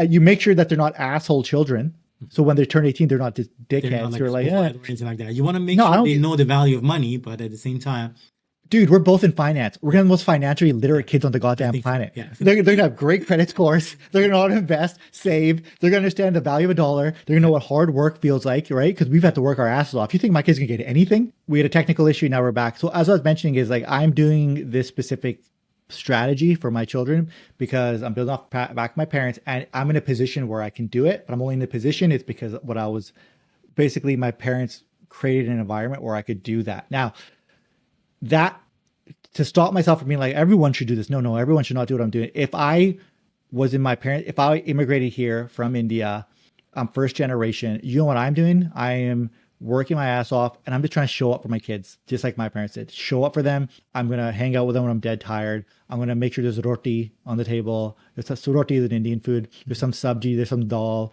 They can eat it. I give them a kiss, tell them they're the greatest, send them out, ask them about their day. That's all you need. And you're there and you listen to them and you're just trying your best to be a parent. That's it. Then you know what you get? You get a kid who can then take it from there and continue on, right? It's like That's second what life. that's how, Yeah. that's how you're just that's what I'm basically getting at is I'm just trying to just kick it up a notch from what my parents gave me. But and my dad did it better than his dad did. His dad was part of the India-Pakistan partition. So he immigrated from Pakistan over to India. He lost everything. They started from scratch in India. And he did his best job just to make sure my dad had food on his table. Right? Because they really, right? So that my dad appreciated that. And then he got my dad into the Indian Air Force. That's where the opportunity happened. Indian Air Force translated into immigrating to Canada. So then my dad leveraged all of that. Then Canada kids. Then like but we started from 80 years ago, a family that was forcibly removed from Pakistan into India, lost everything, started from scratch, but we built it into this. Through every generation trying to do it better. So it wasn't just like, this is the Easy end. path. Here's handed to you on a golden platter tray. This is just a piece of the story, and Yeah. every family has their story. And my story is not even the good part. Like my kids are going to be way better than I am, and way cooler, way kinder, way nice. Main thing is kind, nice, and understanding. Right? They got that. They're good in life. Right? The financial stuff, luckily, is like common sense shit that anyone can learn. And that's why, like, when you're the immigrant parent, and hopefully you're watching this, or if you're a parent who is a single mom or a single anyone who's like, God damn it is hard. Like, it's so hard. I'm just getting by. All you have to do is show up for your kids and then teach them the one thing we told them. Start investing in that kid's TFSA as soon as they turn 18, 19, or whatever that thing is. Then you as a parent have peace of mind going, okay, anything happens to me, my kid knows financial responsibility. They're investing in their TFSA. So when they're at my age, at 40, 50, they won't have the same pressures I have because they have this whole bit. Because all we give a crap about it, every parent only cares about their kids. Yeah, 100%. Like And sorry, go ahead. yeah, those foundations are so important, Gary. Like, to your point, like maxing out those TFSAs, as opening up as soon as they are, like, your child's eligible for that. I mean, these days we have FHSA, like the first home savings account. I don't know by the time that our kids get to that age, still that account is going to be around, or even TFSA is going to be around. But assuming the kids, things are like this, I feel like taking advantage of those tax registered accounts that are out there is super crucial. I believe it was Adriano in one of the videos that I interviewed him. He was saying that TFSA is the greatest gift from Canadian government. And I mean, boy, he's right. Absolutely, he's right. Like, can you think about it? And you talked about it as well. Like, you maximize your TFSA, you maximize your RRSP. So do I. I think those are amazing accounts for us to build wealth. One thing I need to talk a little bit about for RRSP is how do we leverage it correctly. So one thing was when I had lower income, I didn't contribute to RRSP because I knew that it rolls over into the next year. And so when my income would raise it up, I was going to use it to basically save on taxes. And it exactly worked that way. I was very confident in my ability to make more money. So, and that's how I leverage it. Is that what you recommend for people who, let's say if they're making let's say they're making 50K a year, it's like, hey, just focus on maxing TFSA out and then leave your RRSP and just use it as a way to divert taxes when you start making more money. That's kind of the I think that's a smart way. That's how I would probably approach it as well. Like, everything early on, especially if your income level is lower, TFSA probably is a better account to prioritize. Once you've maxed out your TFSA, though, I would say if you have, then if you're lucky enough to be in that position, then probably RSP makes sense. You could also invest in non-registered, but that's how I would approach it too. Yeah, I'm just trying to think of, there's some people out there, because like when I didn't do it, I was thinking, okay, great, I'm going to make 50, then I'm going to make 100, I'm going to make it. So like I had a clear path of like, I'm going to make more money. Some people are cool. It's like, hey, I'm making 50. I'm fine with 50. I'm just like, maybe they're the McDonald's Gary. Like, I'm just going to keep working at McDonald's, right? Then it's just, yeah, basically max out your TFSA. Then it's going to your RRSP, or then just go into non-registered, right? I guess, right? That would be the strategy. Yeah. Who cares about you're not really using it as a tax. Yeah, I guess You're kind of deferring the taxes to your point, right? Yeah, so that's an option. I would say in many cases TFSA is a great account. Sometimes I know that folks, when they invest in TFSA, they might be tempted, like, hey, I want to buy a car. I don't have any savings, but I have my TFSA. It's a little bit easier psychologically at least to access it because you've already paid taxes on it, and then when you withdraw from it, you're not being taxed. Whereas with RSP, because you're tax deferred, once you're removing it, you're going to get taxed on it. You might be like, oh, but I don't want to pay taxes. So you might kind of leave it as a loan. That's, I think more psychological. Yeah, that's true. This is a funny story. My wife doesn't watch this podcast, so we're fine. I can say this. So when we first started investing in our TFSA and it started growing, she's like, oh, we got like a lot of money in there. I was like, well, technically we have no money in there. This account does not exist. Forget it's even there. Do not look at it. When we think about how much money we have, it is not our TFSA. But just ignore it altogether. We've never withdrawn from it. She's like, what? Because she didn't really understand how it worked. Yeah. Like, because like she's like, I'm saying you got to start investing in this thing. Yeah. And then I just kind of explained to her, I was like, any money that goes into TFSA isn't our money anymore. It's just gone.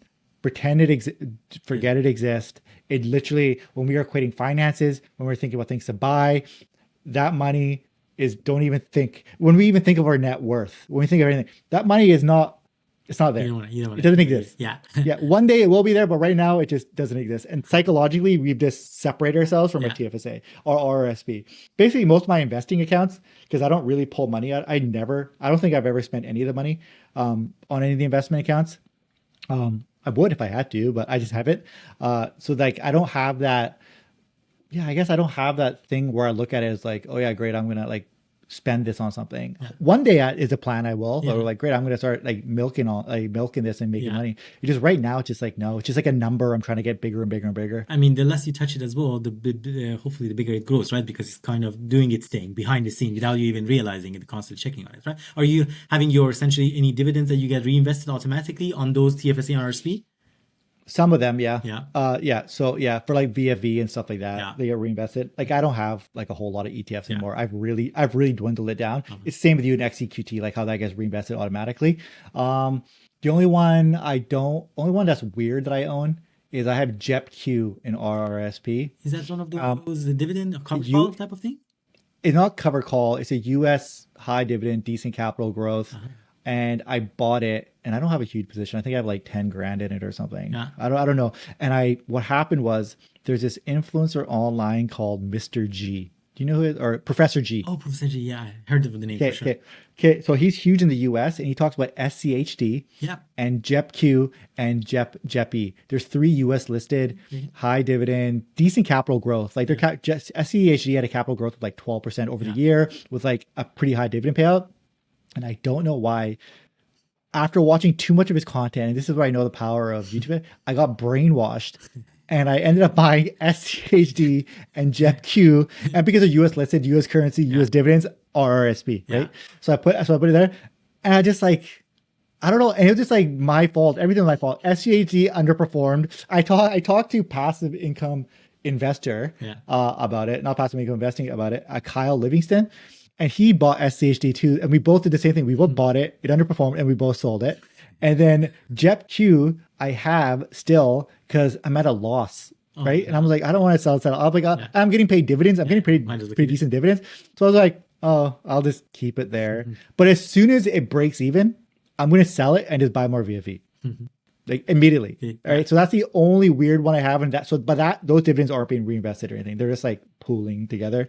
And then when it gets high enough, I'll go like, oh, I'll just buy more VFE or whatever else. Like that's I want to test a theory by you, Gary. So like I said, early on in my investment journey, I was doing stock picking, right? I was investing at that time. It was crazy of the REIT stock. So I bought into like Aurora Cannabis and a bunch of names that I never ever heard of it, and probably and I had some that actually went bankrupt totally, right? But long story short, at one point it get to a level whereby I don't have a lot of money in it because the value is degraded so much, but I'm on paper it's showing to be like, let's say, down 70%. And even if I sold it, it would not have resulted in a meaningful, like, let's say you're getting thousands. You're probably getting, because we lost so much value, it's probably a few $100. But psychologically, seeing that eyesore in my face every single day was like, forget it. I'd rather sell it at a loss and not see it, and then have my portfolio look more clean. So I made that judgment call. I was like, I'm gonna sell it. Maybe it's not the best decision. Who knows? Maybe it went to zero, or I don't even follow after that. But do you have a similar thought process? That's exactly what I did. 100. That's so funny. You're the first person who said that out loud. Literally, that's what I'll do. Okay, so I'm good now. So early on, I made the same mistakes you did. Yeah. I honestly like, because of the method I invest now, it's like I have 100% win rate. It's Warren Buffett's rule number 1, don't lose money. Rule number 2, remember rule number 1. That's how I work. So it's yeah, I don't lose money off single stock buys. But early on, Jesus Christ, I bought this stock called DM .v, Data Matrix or something, some random stock. I'm probably saying it wrong. It was only $5,000, right? Well, I'm saying only. That's money. That's sorry, guys. I apologize. It just, I understand the frame of reference here. So the numbers are a little bit weird in my brain now. But for me, that's, yeah. So, but I don't mean to diminish anyone. $5,000 is still a lot. I know when I started with 500 and I thought that was a lot. So, but I had it in there, and it got down to, I bought it at like 27 cents. It was a penny stock. First, red sign, don't do that. Right? Right? And it was all speculation. Second thing is, then it got down to like 3 cents, and it stayed there for the longest time, right? And at one time it went from 27 cents or whatever I bought it up to like 55 cents. I should have sold. Yeah. But I was like, this thing's going to the moon. I was waiting for it to go to over $1. Right? So my whole thing was getting to over $1. I'm going to sell it at $1. Yeah. Right? And it just purely off of reading too many Reddit threads, too much Yahoo Finance forums. And for me, it is that $5,000 I lost has made me a shit ton of money, because I never made that mistake again. I learned the lesson. But I didn't sell it for the longest time. Like in my account, it just sat there for over a year and a half. And I was just looking at it go from like a penny and a half to 2 pennies, penny and a half, and it was driving me crazy. Right. And if I sell it, I make like $300 or something. Right. Or it goes back to the moon. And it gets to 27 cents again. Maybe something crazy happens, it gets back. So I was holding it, just being like, if there's no point selling, I don't need $300, and there's a small chance it'll go back up. And the value was small enough in my brain where I didn't feel the pressure to have to sell it. Yeah. But just staring at that, everything, it was ruining how my portfolio. It's like green, and then this eyesore every single day. And I just went, it's enough. And then I sold it purely based off what you said. I had to clean up my accounts. I had to get rid of it. I had to move past it. And then I told myself, the lesson has been learned. Never again. I sold it. And I sold it, and never again. Yeah. Have I ever done a dumb decision ever again like that? And it's done. Only thing I did was I bought, but then I said, what is that? What is that about me? And that's my understanding your cycle. I'm like, a part of me likes that. It's dangerous. It's a gambling thing in my brain where a part of me likes it. I like taking a super high risk, super high thing with a value that I'm comfortable losing. Right? I can't do it. I can't have fun. So it's like, I don't want to do a scratch itch of like that much anymore. But then I'm like, I probably should do that to stop mistakes from happening. And the analogy I use is, I don't gamble, but when I was a kid, when I was younger, I would take $20 when my friends would go to the casino. I'd put 20 on red, on roulette. I'd always lose. I always put on red because I never won red. So I always put on red. I lose my $20 and I go, I lost. And then I just wander around for the next 3 hours with my friends to gamble, and lost like hundreds of dollars on blackjack. They always lost. You had your maybe limits, one guy won. Essentially. Yeah, and then I was just there to hang out. Yeah. Right. And then it taught me, I was like, okay, so I scratched that itch and I got that out of the way. So I don't really do this, but when was it? Was it during the April dip? It probably was. During the April dip, I bought this company called Wolf Speed. Now, it wasn't a completely like dumb investment where like I'm just flying blind like DM.V. I bought it with the intention of, I think this will be profitable in 5 years. I actually had a little bit of stress, not a lot though, not for what I do for a lot of stuff, but I put a similar allocation, like in the thousands, but not big enough to where I even cared. It was just like, it literally is money that was sitting there like, oh, let's put it on this thing. And I'm like at break even, or I'm actually a little bit profitable with it, but it's still a penny stock. And what they are is they create the wafers that microchips sit on. Oh, interesting. All right. And they're US based. So they create wafers for microchips for processors, and they're US based. And the whole thing was and at the time the talk was, hey, we got to bring all that manufacturing back to the US because we're so reliant on it. So I said, okay, this has some strategic value. They're the only person who creates a specific type of wafer, the specific type of one, but they're horribly mismanaged. They're not profitable. There's like a lot of red flags. I went, hey, this is the it. I got it. I got it. If they turn things around, I'll look like a genius. So I put just a little bit on it, and then it's there. And I'm not going to sell it. And it doesn't bother me now, though, if it goes up. So some days it's profitable, some days not. So I go, first, I gave it a 5-year time horizon. Said, I'm not going to sell this thing for 5 years. The amount is low enough where it doesn't bother me. And I went in with at least some investment thesis this time. I went with, you had some explanation. I for these reasons and these I had a pros and cons. But when I went into data matrix, that stupid one, it was all pros and we're going to the moon, right? And I couldn't see I was an idiot. Blind side. Yeah, and then I'm like, great, I have that high speculation stock there. I'm cool about it. It's fun. Maybe I'll make fun videos about it every once in a while. I'll be like, hey, look what this thing is doing, right? But like, that's kind of, but it's like the exact investment strategy I don't recommend to people. But I understood my psychological profile. I was in a financial situation where I could do that. And I felt good about it. And now when I look at it, it goes up. I actually feel kind of good having it in my account. I go, that's fun. I like the fact that I have such a dialed in portfolio that's so thought out. I like having that one thing that has a little bit of a little bit of oomph to it. It's like, so I go, okay. So, but it's my psychological profile. Do you invest in crypto, Gary, then? Just MST is my exposure. Oh, yeah. That's right. That's how you get that. And here's the thing with crypto. I own MSTE. I've had people on the podcast. I had Mark Farfan on here, who's a crypto dude. I had Ron from Ron's Basement, who's a meme coin guy, who literally his meme coin went from, I'm going to get this number wrong, but he had like $7,000. He started his own meme coin. He woke up one morning and it was valued at like $100 million. Because just of this weird meme. And it's settled at like 40 million. I'm like, God damn it. Right. But I had all these people explain crypto to me and I don't get it still. I've spent hundreds of hours at least. I've had the experts explain, and I keep ending with, but it's only valuable if you convert it back into cash. And you can't use it to buy anything. I'm not getting it. Like, I just don't get it. Like, and it's like, and the best analogy is that it's like gold. Like, gold is only valuable if you convert it to cash. It's like a speculative asset that has intrinsic value. So if currency does go into a crypto type currency, just like some people use gold as the standard of how much cash we don't do it anymore in the States, but they used to. But if they tie cryptocurrency value to the cost of Bitcoin, it's like whatever Bitcoin costs, that's the actual value across the industry. Then it has some value there. So for me, it's just kind of like, I guess I get exposure to it. You do through the MST, for sure. You do that. And then, but at the same time, it's not. I wouldn't recommend it because like I don't have a full grasp of it. I don't understand the value. I don't know if it's because of my age. I don't know if it's because like am I just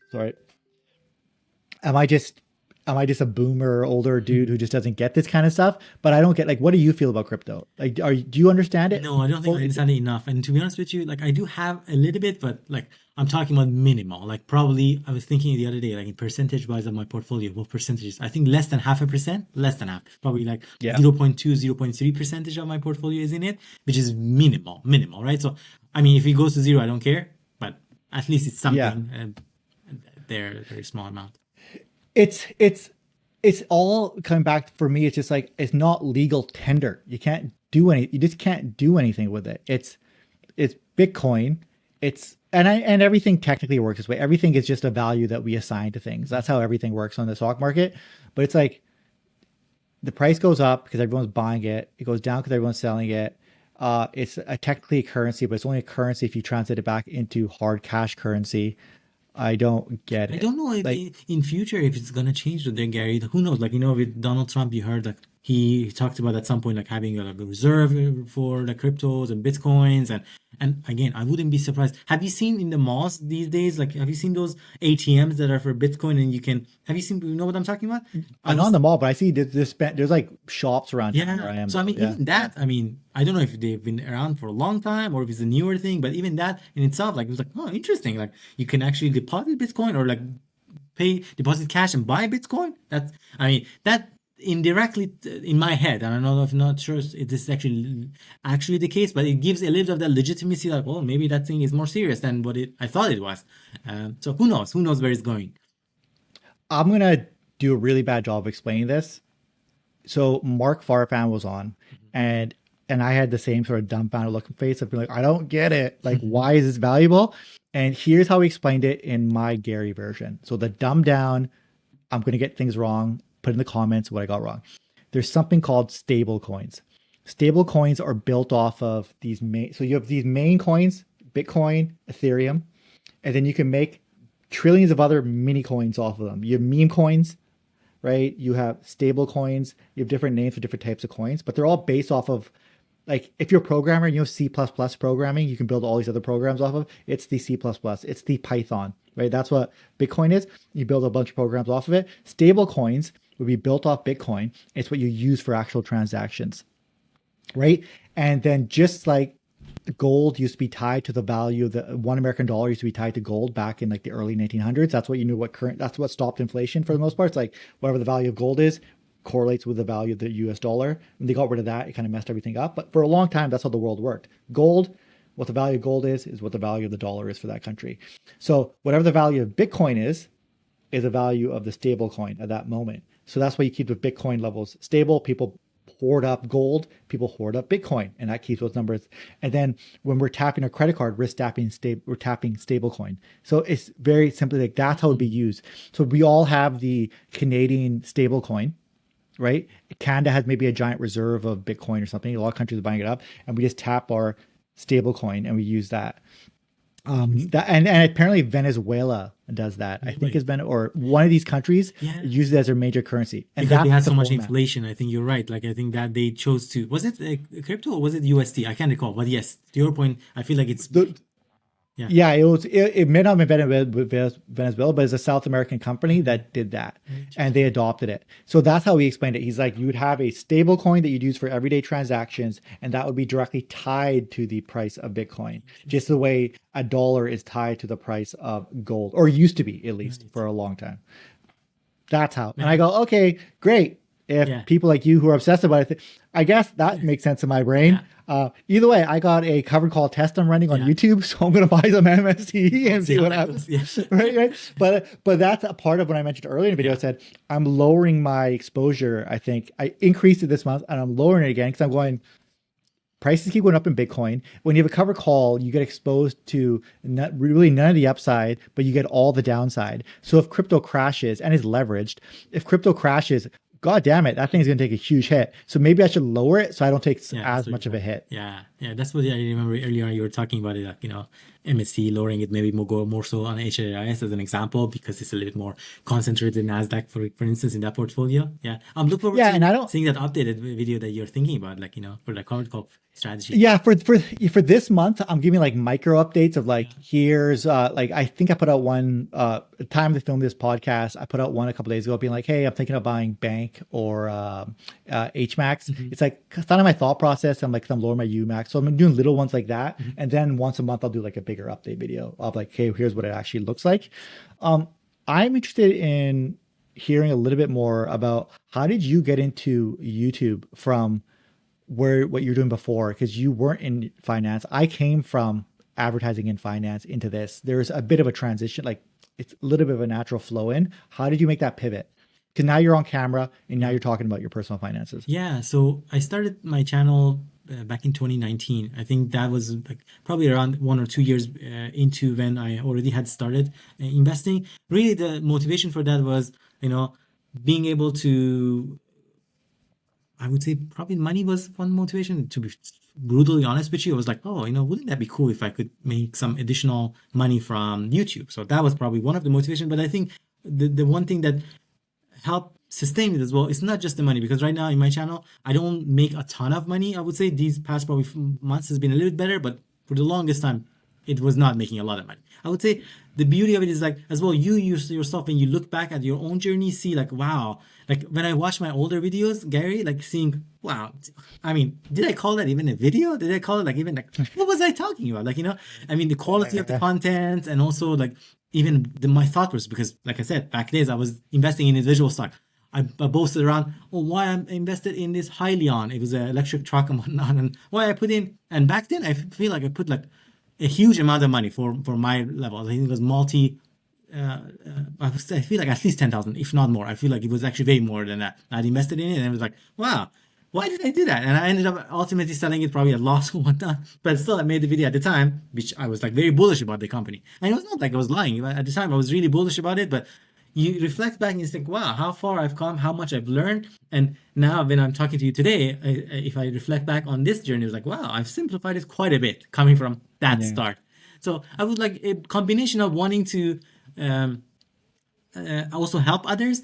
I'm my personality is I love kind of adding value. I mean, for what it's worth. I think that's what I enjoy about my day-to-day job as well. So, and seeing the comments from the audience in the channel, it's really exciting too. And these days I do a lot of interviews, like similar to what you're doing, Gary. I love hearing other people's story. I think you're one of the OG, like original guys who do proper interviews in this space. Like if anyone likes my podcast, they're gonna love your podcast. Because you do plenty of interviews. You always get really cool guests on. I could talk to you off camera. Like, how do you get so many guests? That's crazy. You get so many. Yeah. Like it's great. You're great at conducting interviews. I'm looking at his channel right now. That's what I'm actually looking at right now. And I'm looking at like your view counts and everything. Like you're getting a lot of views now, especially recently. You've been like really popping off, and your upload rate is. I know you're a busy guy, but you're uploading multiple times a week. It looks like, like you're pumping out content all the time, real content, good content, not just like you get value out of every video. How the hell are you doing that? I attribute a lot of it to my daughters actually sleeping independently now. I must admit, so that's been a great contributor to that. For the time, that first year that she was born, I would say like probably my content rate was like probably one every 3 months or so. It was terrible. Like I couldn't create any content, which admittedly that's of course the right decision, family. But now it's been better. I think one thing that has helped is I really enjoy these type of interviews, Gary. Like I feel like I love them because not only I learn something, but also I feel like the community responds well to it. So to me, it's win-win. I enjoy it. I absolutely love and learn from those, and then also get to contribute. A lot of other videos that I do make these days, though, are three-tiered focus. One is around my investments for my daughter's RRSP, because I think I want to raise the awareness that you can actually maximize RRSP early on, like through front loading it. So that's one thing that I've been focused on. The other one is around the Smith maneuver. I don't know if you're familiar with that, but I do invest in our Smith maneuver for our house. So trying to share that experience. And lastly, probably once a month, providing an update in terms of our portfolio. Folks are keen as well. How is it growing and what's happening with it? You got so much content that's relevant for me. So like I think because you're a dad. I'm speaking for both of us here. So I don't know if you share, but we both want the same for our kids. I think our investment strategies, even though they look different, are fairly similar. Like you got XEQT, I got my VFV. We both want stable returns, stuff like that. I just have a lot of alignment. Exactly. There's so much. There's a lot of alignment. I think our lifestyle seems almost identical. We just pretty humble lives. We're just focused on our family. So I look at that and I go, great. So you're reporting on the stuff that I need to hear about. Like the video I'm actually going to watch right after, and you kind of talked about this a bit. Is tax-free investing for your child, how I built a $23,000 RESP in 15 months for my, like, boom, I'm your demo. Like I'm the guy. That's the video I'm watching, right? I've been aware of you for a while. So like, and I'm just so happy that you're uploading content at a pretty good rate, even though I know you're busy. One thing my wife talks to me about, she's like, hey, you work on this a lot. Don't get burnt out. Cause like, still, like you're working full time. I got a company I'm running full time. My response is, hey, like we do, like I get ad revenue from YouTube and stuff like that, right? And that's cool. It's nice, right? Because we're in finance, and full transparency, finance pays the highest probably for CPM out of any niche on YouTube. So you actually get paid the highest for ad revenue. Ad revenue does not affect you guys. It's actually better. If you want to support our channel, watch all the ads. That's a free way to support. Don't click skip, just watch it, right? And that's like a great passive way you help us out and we can create more content. So that's that. But my rebuttal to that is like, I am happy doing this. I would be doing this without ad revenue. Everyone is doing this without ad revenue for the first little while. You weren't getting ad revenue until you got monetized and whatnot, and there's a slow trickle up. I enjoy it. I think what makes it enjoyable though, and the main thing is the people. Holy Jesus. I love and I don't know if you notice, do you learn a lot? Like I am constantly learning from the audience. I'm going, shit, I didn't think of that. Yeah. Shit, I didn't think of that. First of all, it's a lot of shit. Oh crap. Or and a lot of it's like, you know what, people ask you questions? Yeah. I go, I don't have the answer for that question. So I might be a delay. I might actually wait, and then I'll do a ton of research and then I'll give them a response. Yeah. I'm so much better at investing than pre YouTube. Like now that I did YouTube, it's just brought my game all to a whole nother game. And I'm so much more, my understanding, my scope. I was very much in my own lane. I still know my lane. I know my lane. Single stock picking, basic ETFs. That is my lane. But man, I have such a greater understanding of the entire investment world, all the different options, especially retirement, like how people transition in retirement. That wasn't my forte, but now I feel very knowledgeable in that. Talk a bit about that. Talk about how starting the YouTube channel has impacted your investing knowledge, how your community has an impact on you, because you have one of the most involved communities I've noticed, at least online. You're the one of the most positive communities I notice online. I think people who watch your channel are really like, seem like some of the coolest, nicest people. And they're, I don't know, there's a lot of positivity. I've been very fortunate enough, Gary, as well. Like, talking to a lot of amazing, inspiring thought leaders, folks that have been there. I talk to people who are young and just getting started in their investment journey, but also folks that already made it. Like I talk about Larry. He's a successful folks in early on in sales, have a net worth of multi-million dollars already. Came on the show, such a humble guy, talking about that. And the fact, some of the things that really inspires me is the fact that these are some of the folks that before, even though they are on Blossom, but they were not showing their face or whatnot, but after having watched some of the content, they feel like, you know what, thanks for the invite. I feel like I can add some value to the community. So they agreed to come on the show. I'm very appreciative of them. Sharing their lessons learned. He was talking about, for example, his decision early on to pay off his mortgage and why he feels like that was a good decision. And it's a hot topic: pay off mortgage or invest. Then I have folks like Perry, heavy in covered call ETF investing, even though that's not the strategy I follow. But again, staying curious, wanting to learn and understanding what his journey is. And then we have, of course, most recently I had a chat with KYT. And the video hasn't been out, but soon it would be. So it was a follow-up. I had a conversation with him. He's one of the guys that I look up very, very much to. If you know Ben Felix, Carr reminds me of a Ben Felix. He's almost like a Ben Felix Jr. And in fact, he was talking about how much he communicates with Ben Felix because they kind of have a little bit of rapport. So that's fantastic. All of that to say, the wide spectrum of folks on the channel, Gary, and everybody has a story. Everybody has a story to how they started, what kind of journey they went through, and how they made it so far. Because on surface, we might look at Gary. He's creating all of these amazing content. He has already made 5,000 subscribers or plus on YouTube. He's killing it, not realizing how much effort goes behind the scenes. So when I chatted with you and knowing you've had such an amazing career in advertising and how you're using your talent and expertise to your advantage, that just tells a whole more fulsome story of, wow, all it takes to get to this level. So yeah, that's just fascinating. Yeah, no one just like shows up like, I made it. It's like, yeah, you're leveraging your strength to maybe expedite the process. Yeah. My strength happened to be a little bit tailored towards this space, so then you can get the results a little bit faster. But at the same time, there's no way around it. You have to provide quality content 100%. And you have to be authentic. And I think what I'm looking at you and I'm going, okay, why is your community so good? Because I look at advertising background, I look at okay, what's resonating? I think it's the you factor, isn't it? It's you're authentic. I've been talking to you now for 2 hours. You're really gracious with your time, but it's very hard not to like you. And which is that's the best way to put it. You're not. There's no illusion here. You're transparent with your finances, your investment strategy, your thought process. Your videos are all very similar as well. It's just a guy talking. It's our best friend Mo. It's our buddy Mo. What's he up to? He's clearly still investing in XEQT. Okay, what are you going to talk to me about this week?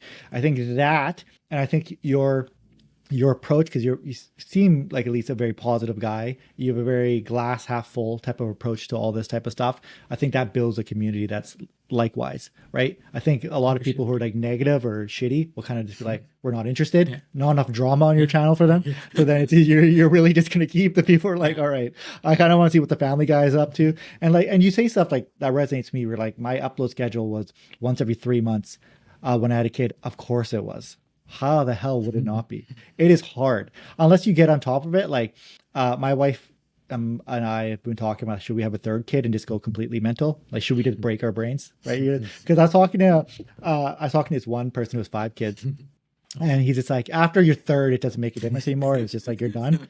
And I was like, and I have, I'm come from a family of 3 kids. My wife comes from a family of 3 kids. I'm the youngest. She's the oldest. So we're like, should we just do 3 and just break our brains and just do it? But I know if I were to ever do that though, I think I would have to, before the kid pops out, sit down, pump out like 30 videos and pre-schedule them all out. Yeah.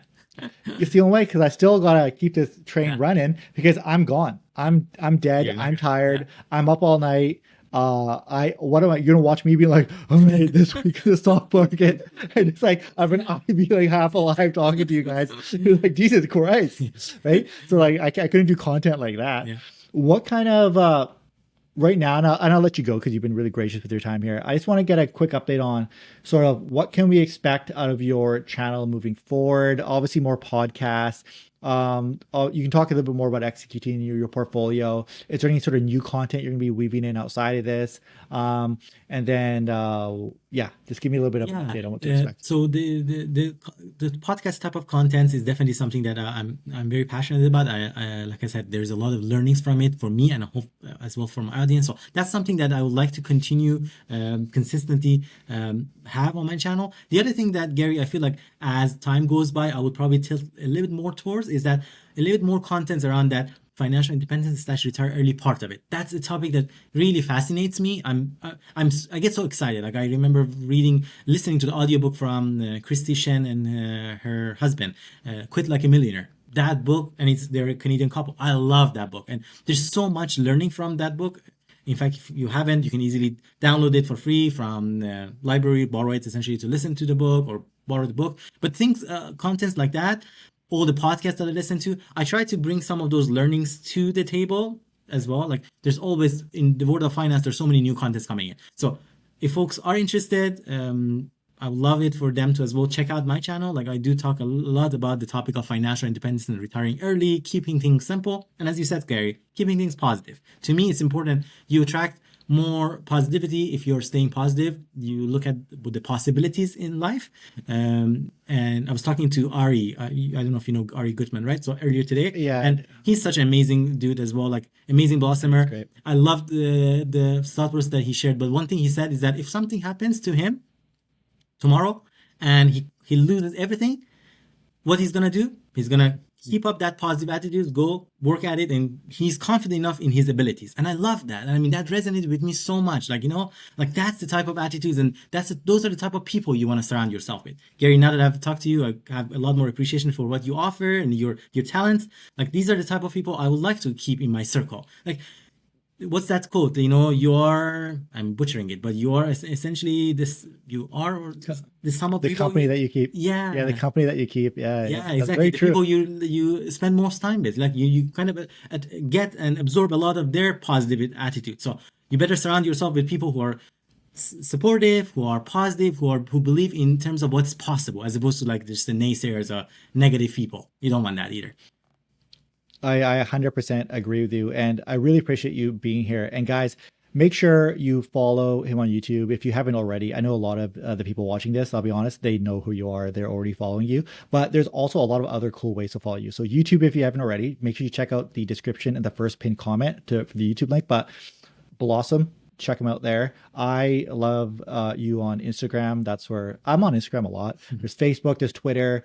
If you go to the description on his YouTube channel, you'll see all the social links there. Mo, it was fantastic talking to you. I really appreciate you taking time out to talk to me today. It's my pleasure, Gary. Thank you so much for having me, and keep up doing the amazing work that you're doing. You're producing quality content with a lot of amazing guests, some of which may not be folks that you know them on a day-to-day basis, but they each have their own story. I love that. And also you have some guests that are already have made it. So it's a combination of all the variety, and that adds a lot of value. And I think that's why your content is resonating. So keep up doing the great job. Maybe one day I invite you back on my show. I'll stay tuned for the invite, okay? Yeah. All sounds good. All right. Great speaking with you. Take care. Take care. Cheers, man. Bye.